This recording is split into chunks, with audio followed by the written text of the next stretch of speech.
সুপ্রভাত। আবার চলে এলাম সকলের সামনে আমাদের রান্নাঘরে। আজকে আমি তৈরি করব বাটার চিকেন। এটি তৈরি করতে লাগবে চিকেন, পেঁয়াজ, আদা, রসুন, কাঁচা লঙ্কা, পাতিলেবু, টমেটো, ছোট এলাচ, কেওড়া জল, সর্ষের তেল, সাদা তেল, ফ্রেশ ক্রিম, বাটার, টক দই, নুন, হলুদ, চিনি, কসুরি মেথি, কাজু বাদাম আর শুকনো লঙ্কা, গরম মশলার গুঁড়ো, কাশ্মীরি লঙ্কার গুঁড়ো আর লাল লঙ্কার গুঁড়ো।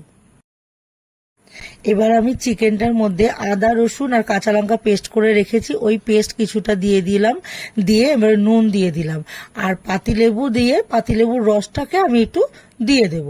তাহলে এটাকে ভালো করে এবার পাতিলেবুর রসটাকে দিয়ে মাখিয়ে আমি ওটা মোটামুটি 10 থেকে 15 মিনিট একটু রেখে দেব।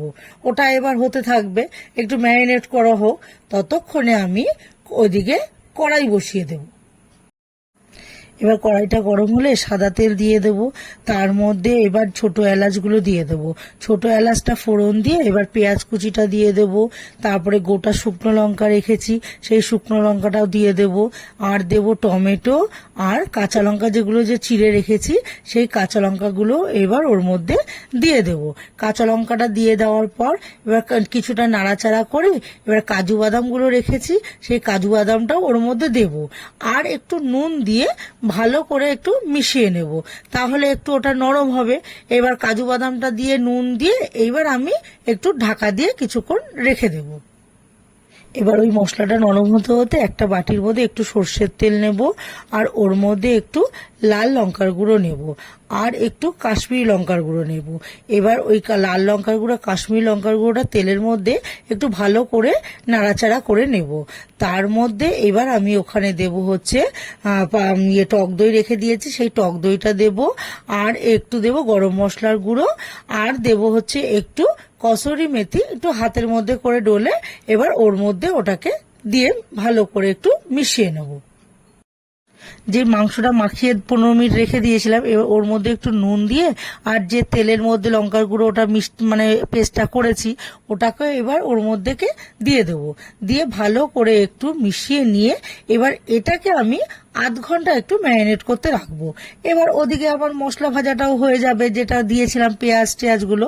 এবার ওটাকে ঠান্ডা করে মিক্সির বাটির মধ্যে একটু ভালো করে আমি পেস্ট করে নেব। আর ওদিকে আমি তাওয়া বসিয়ে ওর মধ্যে সাদা তেল আর বাটার দিয়ে ভালো করে একটু তাওয়াটার মধ্যে মাখিয়ে এইবার যে আধ ঘন্টা ম্যারিনেট করে রেখেছি মাংসটা, এবার ওই মাংসটা একটা একটা করে আমি সাজিয়ে দেব, যাতে এদিক আর ওদিক করে একটু ওটা ভালো করে একটু ভাজা ভাজা হয়।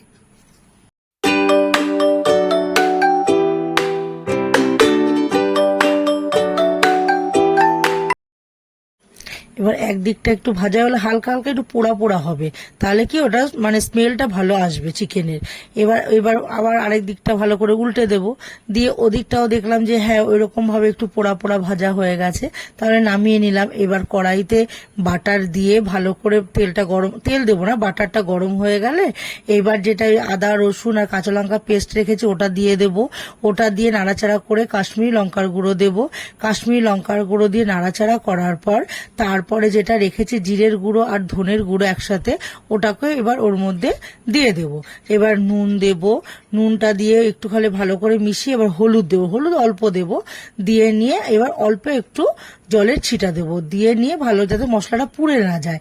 এবার ওটা ভালো করে একটু মাখিয়ে নিয়ে এবার যে মশলা ভাজা মশলাটা পেস্ট করে রেখেছিলাম এবার ওই পেস্টটাকে সব দিয়ে দেব। দিয়ে অল্প একটু জল দিয়ে একটু নাড়াচাড়া করে নিয়ে এবার ওটা একটু মশলাটা হওয়ার জন্য আমি একটু ঢাকা দিয়ে রেখে দেব।